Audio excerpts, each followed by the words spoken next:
그리스도의 죽으심을 통한 유익이라는 제목으로 의뢰문답 강의 43번째 강의를 시작하겠습니다. 사도신경 가운데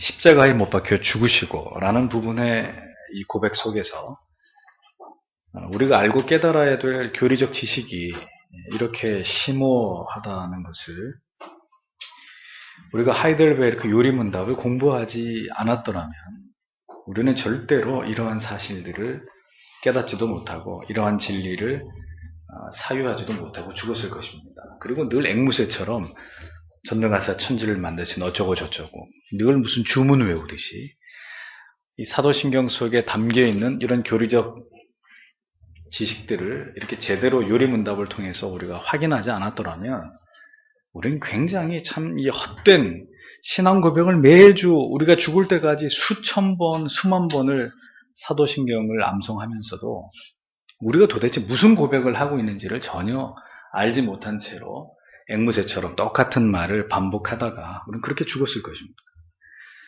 그런 걸 생각하면 참 저의 지난 어린 시절의 신앙생활의 시간들이 그렇게 원통할 수가 없어요. 우리가 얼마나 무죄하고 어리석은 믿음으로 하나님을 섬겨왔는지, 왜 이러한 진리들을 교회는 우리들에게 좀 더 일찍 가르쳐주지 않은 것인지 그런 안타까운 마음이 듭니다. 진리 안에서 우리가 깨달아야 될 사실들이 이렇게 많은데 우리가 다른 주제나 세상의 다른 잡다한 이야기들로 우리의 귀를 더럽히고 우리의 시간을 교회에 와서까지 허비하는 것이 얼마나 큰 죄가 되는지를 우리가 새삼 깨닫고 이해하게 됩니다. 그래서 여러분들에게 자주 드리는 말씀이 잘 들으셔야 된다는 거예요. 잘 들으셔야 되고 올바른 진리를 바르게 배우셔야 됩니다. 우리에게 남겨진 시간이 사실 그렇게 많지 않아요. 너무 많은 시간을 허비했기 때문에 이제라도 정신을 바짝 차리고 하나하나 내 인생에 다시 들을 수 없는 말씀입니다. 다시 듣고 새길 수 있는 기회가 없는 말씀들이다. 이렇게 생각하고 말씀을 잘 우리가 듣고 새겨야 됩니다. 특별히 주일학교 학생들이 아무도 안 나왔어요. 주일학교 지체들이나 중고등부 지체들, 목사님의 가르침과 설교를 주의 깊게 들어야 됩니다. 주의 깊게. 오늘 주성이가 나왔군. 집안이 모여있어요.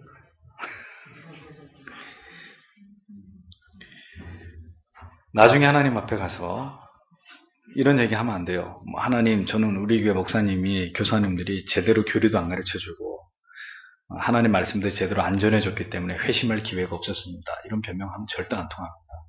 왜냐하면 내가 그 옆에 있다가 하나님 앞에 아닙니다. 하나님, 내가 분명히 가르쳤습니다. 분명히 소리 지르면서 야단쳐가면서 분명히 가르쳤습니다. 제가 말할 거기 때문에. 하나님 앞에는 그런 변명이 안 통하죠. 우리를 즐겁게 해주고 재밌게 해줄 수 있는 교회는 많이 있습니다. 지금 문 열고 다른 교회로 가시면 이 오후에 이 시간에 왁자지껄 아주 재밌고 흥겹게 찬양 아주 모든 악기 총동원해서 찬양하면서 흥겹고 감동스럽고 우리를 유쾌하게 해주는 그런 교회는 얼마든지 있습니다. 그러나 다시 말씀드리지만 교회는 그런 곳이 아닙니다. 생명을 수혈하고 반드시 알아야 될 성경의 귀한 진리를 가르쳐주고 그 진리를 따라서 살아가게 하고 날마다 우리의 죄를 회개하게 하고 거룩하고 순결한 믿음으로 하나님을 영화롭게 하는 삶을 안내해 주는 것이 교회입니다. 어릴 때로부터 바른 말씀을 듣고 바른 믿음으로 자라야 돼요. 아직 결혼하지 않은 지체들, 이미 결혼하신 교회 어른들한테 한번 여쭤보세요. 여러분들의 날, 이 젊음의 날에 하나라도 바른 진리의 도를 깨닫고 공부하는 게 얼마나 큰 축복인지 여쭤보세요. 아직 모든 것을 선택하지 않았을 때 더 하나라도 하나님의 말씀의 원리에 입각한 지식들을 잘 우리 안에 담아놔야 돼요. 그리고 그것에 근거해서 앞으로의 인생을 설계하고 배우자를 만나고 자녀를 낳아서 키우고 사회생활을 하고 이렇게 풀어가야 되는 거예요. 그게 하나님의 사람들의 삶의 방식이에요. 그렇게 해야 하나님이 사용하시는 세례 요한 같은 인물로 성장할 수 있습니다. 그리스도께서 우리를 위해 죽으심은 많은 유익을 우리에게 주시고자 하심이었다라는 것을 여러분이 바르게 이해하실 필요가 있습니다. 그로 인해서 그리스도의 대속적인 죽으심을 통해서 우리에게 주신 은총들을 우리가 실제적으로 깨닫고 경험하면서 하나님을 신앙하는 것을 하나님이 오늘도 우리에게 간절히 원하시기 때문에 그렇게 믿어야 돼요. 알고 믿어야 돼요. 그 유익을 맛보면서 믿어야 돼요. 하나님이 실제로 우리를 어떻게 도우시는지를 경험하면서 믿어야 돼요. 신앙은 관념적인 게 아니에요. 그럼 듣는 말씀은 다 듣고 삶은 전혀 그것과 괴리돼서 말씀 따로 삶 따로 그건 신앙이 아니에요. 그렇게 하면 우리 자신을 속이는 것이고 우리에게 주신 많은 소중한 시간들을 우리가 버리는 거나 다름없어요. 하나님이 오늘도 이러한 풍성한 하나님의 말씀을 통한 깨달음 안에서 그 공적으로 우리에게 주시는 그 효력들을 우리가 누리면서 하나님을 신앙하기를 하나님이 원하신단 말이에요. 정말 우리가 이런 것들을 우리가 유익으로 삼는 그런 믿음이 돼야 됩니다. 예수 그리스도의 그 고귀하신 죽으심의 의미를 성도가 올바르게 깨닫고 이해하지 못하는 것은 그리스도의 그 죽으심을 우리가 경시하는 거나 다름없어요. 왜? 무엇 때문에? 어떻게? 그리고 그 죽음의 의미가 무엇이고 어떤 그 죽음의 효력을 하나님이 우리에게 베푸시려고 하시는지를 이렇게 잘 알고 그의 죽으심을 이해하고 믿고 고백하는 것을 하나님이 원하시는데 나는 그런 거 알 필요 없다고. 그냥 예수 믿고 복 받기만 하면 된다고. 완전히 그리스도의 십자가를 업신여기는 중대한 죄가 되는 거예요. 몰라도 된다고. 그건 우리의 생각이에요. 알아야 돼요. 성경은 알기를 원하고 이런 것들을 아는 것이 중요하기 때문에 이미 수백 년 전에 우리의 믿음의 조상들이 하나님의 말씀에 근거해서 우리가 알아야 될 지식들을 조목조목 이렇게 만들어 놓은 거죠. 교리를 정리를 해 놓은 거예요. 기독교의 신앙은 이렇게 그 모든 의미들과 정의들과 그 속성들을 올바르게 이해하는 것, 아는 것을 바탕으로 합니다. 그 지식과 깨달음을 깊이 묵상함으로 우리는 그 진리 속에서 하나님을 알고 하나님의 마음을 깨닫고 그 깨달음이 우리의 삶에서 하나님을 경외하게 만들고 하나님의 뜻을 따라 살아갈 거룩한 신앙의 동기를 만들어내는 것입니다. 따라서 성경을 모르고 교리를 모르면 반드시 그 사람의 삶의 방향을 잘못된 것을 지향하게 돼 있고 그의 삶은 하나님 앞에 총체적으로 부실할 수밖에 없습니다. 아주 단언할 수 있습니다. 목사님 저는 그런 거 공부 안 해도 얼마든지 예수 잘 믿을 수 있어요. 천만에. 그런 길은 없어요. 그건 내가 복음 신자들이에요. 그리스도의 죽으심은 그 죽으심의 효력은 그 죽으심의 의미를 올바르게 깨닫고 그 죽으심의 깊은 감격과 감사를 갖는 자들의 마음 속에서 그 죄 아래에 있는 우리의 옛사람을 철저하게 십자가 예수께서 나를 위해 감당하신 그 십자가에 못 박으면서 그 죄를 미워하고 멀리하고자 하는 마음을 우리 안에서 만들어낸다. 교례는 그것을 우리에게 설명합니다. 결국 이러한 동기를 통해서 성도는 성화를 향해서 전진해 나아갈 수 있는 추진력을 얻는 거예요. 진리 안에 거하고 바른 신앙과 거룩한 동기와 신령한 은혜 아래에서 죄와 더불어 싸우는 삶을 살아가지 않는 자 안에서 성령은 절대로 역사하지 않습니다. 이것이 구원받기 이전과 구원받은 이후의 성령이 한 영혼 안에서 어떻게 역사하시는지를 정확하게 설명해 주는 거예요. 구원받기 이전에는 성령의 강권적인 역사로 성령 세례를 통해서 우리가 구원을 받습니다. 그래서 구원받은 이후의 성령의 역사는 그가 성령의 뜻에 따라 얼마나 복종하고 순종하고 거룩한 삶을 살기 위해 노력하고 구원받은 것에 대한 감사와 감격을 그의 삶 속에서 얼마나 진실되게 반영해서 살아가느냐. 그것에 따라서 성령이 얼마나 그를 더 강력하게 붙드시고 역사하시는지가 나타나는 거예요. 그래서 신앙의 편차가 만들어질 수밖에 없는 거예요. 신앙이 자라는 게 회귀화되지 않고 어떤 사람은 더 빨리 더 뜨겁게 더 성령 충만함으로 앞서서 달리는 사람이 있고 예수를 30년 믿었는데도 저 꼴에 비해서 허우적거리면서 질이 멸렬하게 믿는 것도 아니고 안 믿는 것도 아니고 구태의연하게 그렇게 신앙생활을 하는 사람이 얼마든지 교회 안에서 존재할 수 있는 것입니다. 성화의 진보가 거듭난 성도 안에서 다양한 편차를 두고 진행되는 것은 이 성화의 진보의 문제를 하나님께서 성도의 의지와 관련해서 어떤 조건 안에 묶어두셨기 때문입니다. 구원은 전적인 하나님의 은혜의 결과이지만 성화에 진력해 나아가면서 성령의 열매를 맺어가는 일은 거룩한 삶과 그리스도의 보혈을 헛되이 하지 않으려는 신자의 죄 죽임, 마음 지킴, 이러한 어떤 구체적인 노력이 수반되지 않고는 불가능한 일이에요. 절대로. 성도에게 십자가의 거룩한 정서가 식어져서는 안 되는 이유는 이것이 없으면 성도도 빠르게 세속에 물들어가게 돼 있고 육체의 소욕에 종 노릇하면서 죄 아래 굴복하는 그런 삶의 굴레로 떨어질 수밖에 없기 때문입니다. 그래서 그리스도의 십자가의 죽으심의 그 의미를 날마다 이 진리 안에서 발견하고 그 위대한 어떤 속죄의 가치를 묵상하지 않으면 우리는 절대로 우리의 인위적인 노력만으로 우리의 악한 옛사람의 소욕을 다스릴 수가 없는 거예요. 세상은 가공할 위력을 가지고 오늘도 성도들을 미혹합니다. 세상의 문화를 보십시오. 인터넷을 비롯한 각종 모바일이나 미디어의 힘을 보십시오. 우리의 경건을 좀먹게 하는 이 수많은 사탄의 도구들을 보란 말입니다. 모든 것이 하나님과 멀어지게 하고 성경을 묵상하고자 하는 우리의 이 어떤 구별된 마음을 소멸시켜버리고 경건한 서적을 탐독하지 못하도록 우리의 의지를 꺾어놓고 우리의 마음과 시간을 회방하는 것들입니다. 교리는 분명하게 그리스도의 죽으심의 효력으로 인해서 우리의 옛사람이 십자가에 못 박혀서 죽게 되고 우리의 악한 소욕이 더 이상 힘을 쓰지 못하게 된다는 사실을 아주 못 박아놓고 있습니다. 그런데 문제는 이러한 교리적 진술이 그다지 우리의 마음에 와닿지 않는다는 거예요. 과연 그러한가라는 의문이 우리 자신에게 생긴다는 겁니다.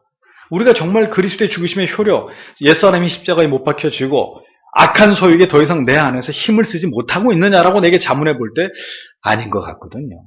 교리는 분명히 그렇다고 얘기하는데 내 삶을 보면 과연 그런가? 이런 의문이 생기거든요. 왜 그러냐는 거죠. 왜? 우리의 삶이 교리가 정리하고 있는 것처럼 분명하게 이 십자가의 죽으심의 효력을 맛보는 삶인가 하는 점에서 우리는 계속 퀘스천 마크를 달 수밖에 없어요. 자신이 없어요. 왜 교리의 진술과 우리의 삶의 괴리를 느낄 수밖에 없는 것이냐. 예수를 믿기만 하면 구원을 받은 것이 구원은 따놓은 당상이고 우리의 행위의 문제에 대해서는 우리가 그다지 관심을 가질 이유가 없고 그래서 과도히 막 죄의식에 눌리는 스트레스를 받을 이유가 없고 우리 스스로 억압할 이유가 전혀 없다고 하는 이런 주장은 성경이 말씀하고 있는 신앙과는 전혀 다른 구원에 이를 수 없는 믿음, 자기 신념일 뿐이라는 사실을 기억하셔야 됩니다. 이제 여러분들은 목회자, 제가 4년 넘게 주구장창 올바른 구원론에 대해서 수도 없이 하나님의 말씀을 통해서 말씀했기 때문에 이제 더 이상 이런 문제 때문에 여러분 가운데 이 마음에 걸리는 분은 안 계실 거예요. 그렇게 구원 얻는 문제가 간단한 문제라면 왜 사도 바울은 로마서 7장에서 그렇게 이 문제가 간단한 문제 같으면 왜 오라 나는 권고한 사람이로다. 이 사망의 몸에서 누가 나를 건져내려. 왜 그런 탄식을 했을까요? 믿음은 끝난 건데.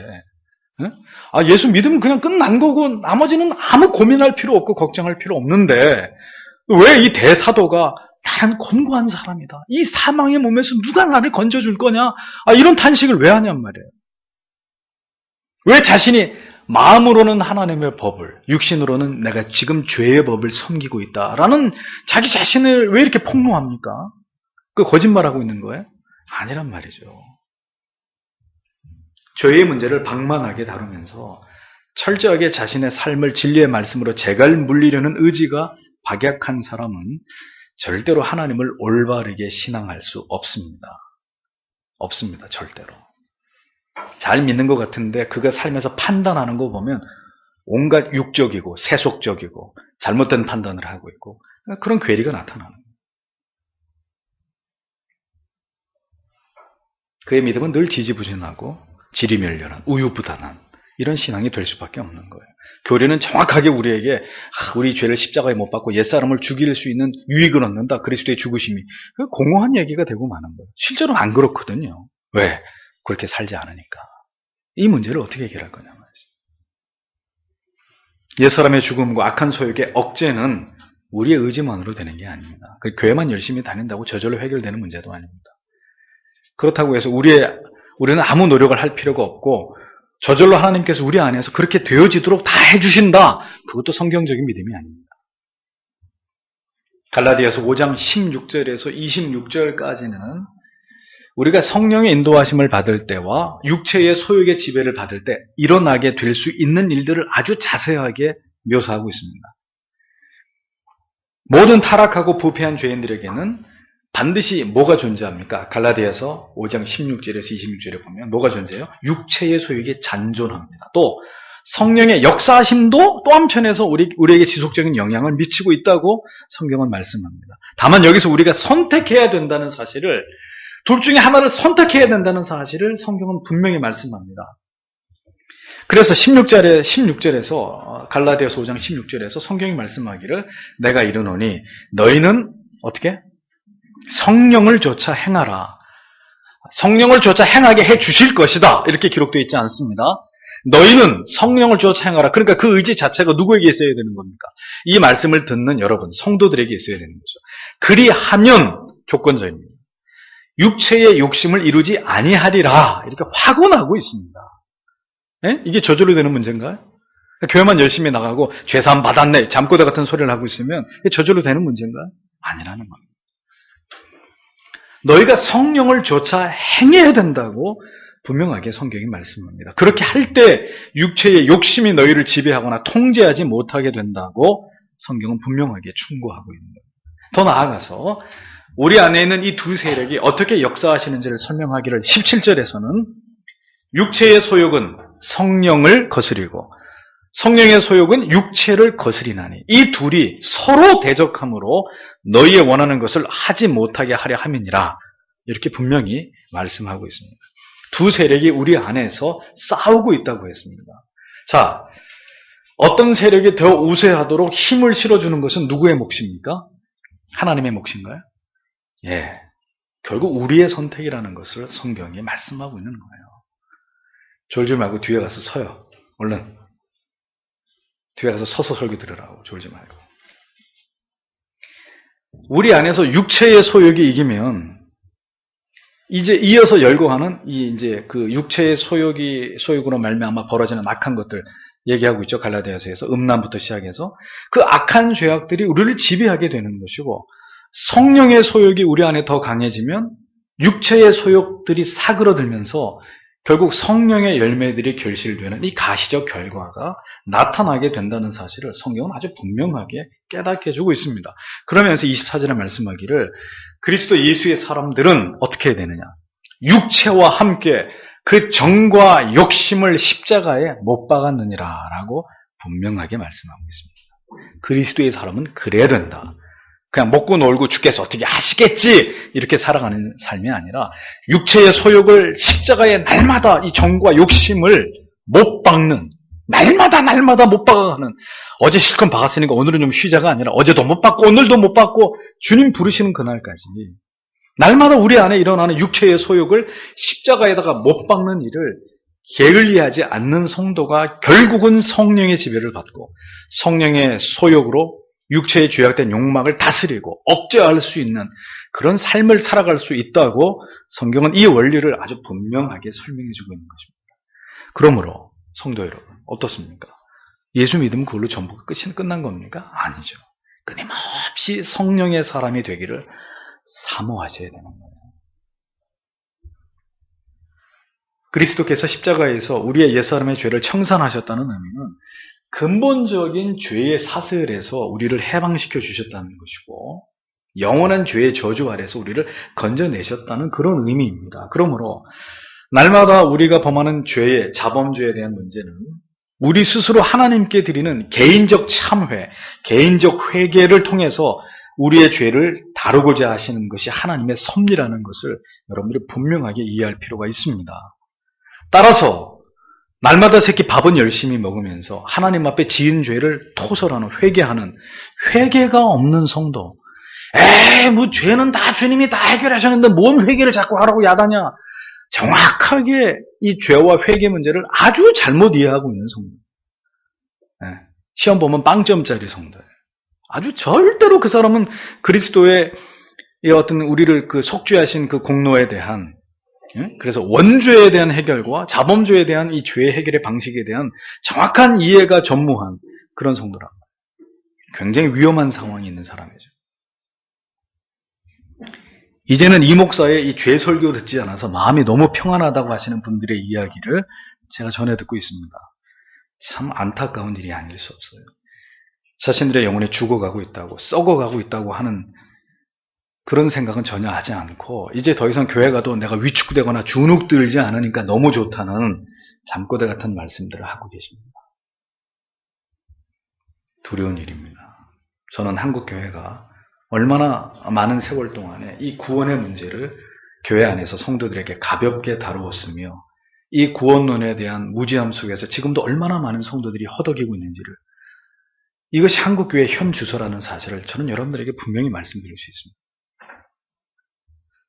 여전히 죄 아래서 만신창이가 되어 살아가고 있는 신자 안에 진실로 내 모든 죄가 사해졌고 나는 죄의 문제에 대해서 추호도 거리낌이 없다고 하는 고백이 나올 수 있을까요?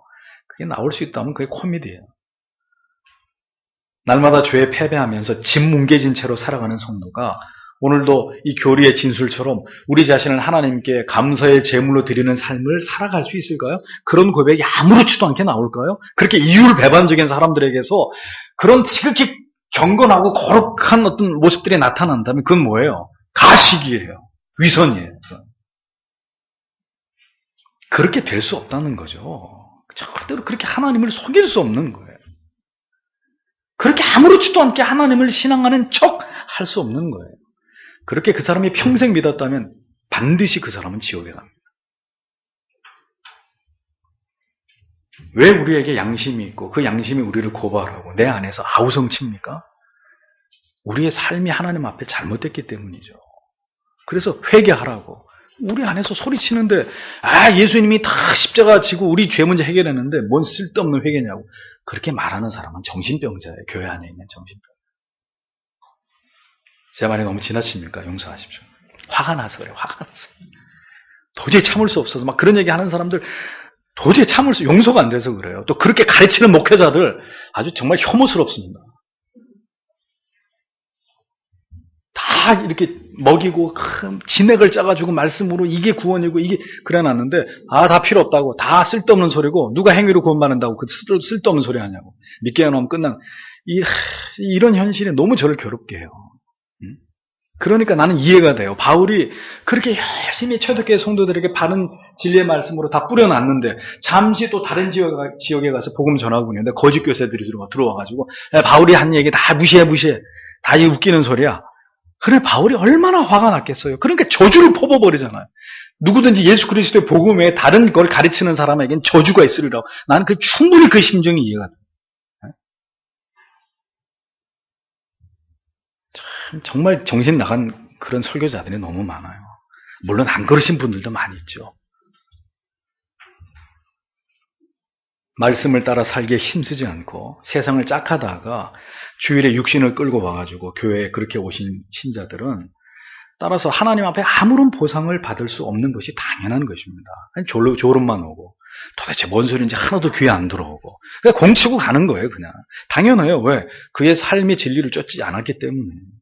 반대로 치열하게 한 주간을 살다가 주일에 하나님의 은혜 주심을 간절히 사모하면서 교회에 나오신 성도님들은 하늘을 가르고 수직으로 임하는 하나님의 은혜의 깊은 깨달음을 영혼 가득 담아갈 수밖에 없는 것입니다.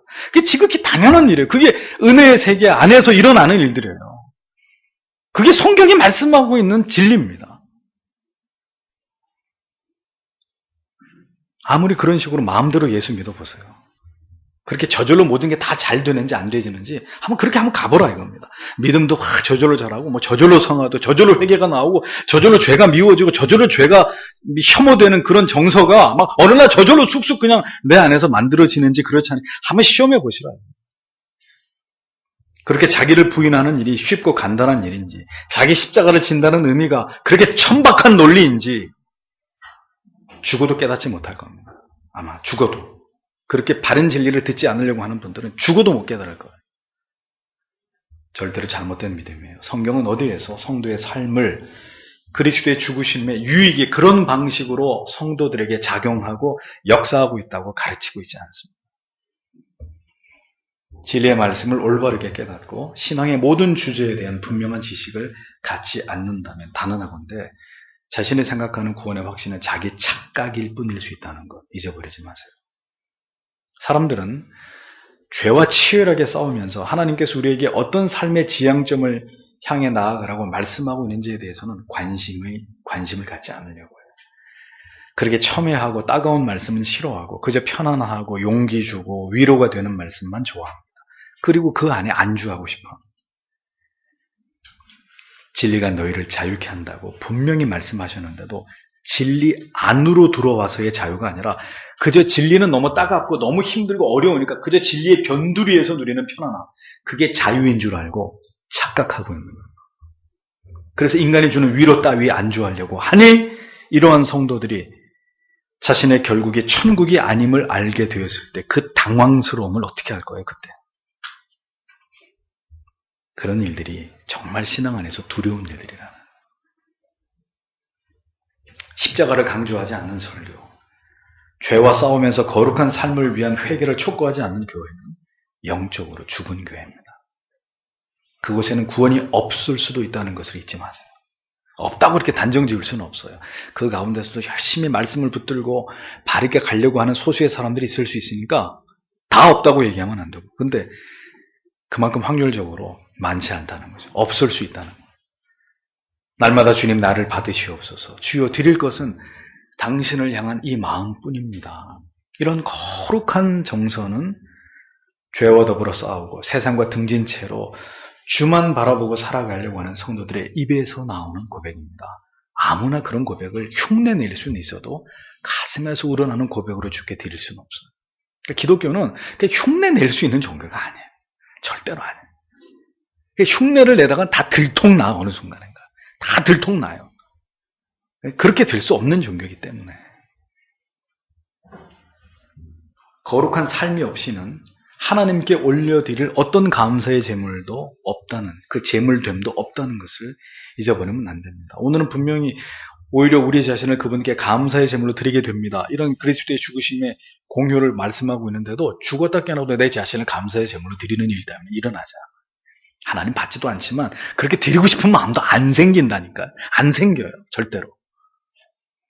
사랑하지 않는 사람에게, 존경하지 않는 사람, 신뢰하지 않는 사람에게 10원 한 장 우리가 주고 싶은 마음이 없는 것처럼 그냥 그렇게 저절로 생겨나는 마음들이 아닙니다. 뿌리가 수원에 닿아 있는 나무는 절대로 말라 죽지 않고 결실을 하게 되어 있듯이 성도의 거룩한 삶의 열매는 그 영혼이 예수 그리스도의 생명에 있다 있음의 증거가 되는 것입니다. 제가 언제 여러분들에게 행위로 구원만 한다고 그랬습니까? 제가 그렇게 말한 적이 있나요? 저는 아주 이 뒤통수 치는 말들 때문에 너무 괴로워요. 제가 언제 여러분들에게 행위로 구원받는다고 말씀했습니까? 정말 마음이 아파요. 그렇게 긴 시간 동안 진리를 외치고 외쳤건만 진리를 등지고 다시 이전에 토한 것을 돌아먹는 사람들이 있어서 요즘에 제 마음이 너무 불편해요. 하나님을 만홀히 여기시면 안 됩니다. 진정으로 여러분들이 하나님을 두려워하셔야 됩니다. 신앙은 장난이 아니에요.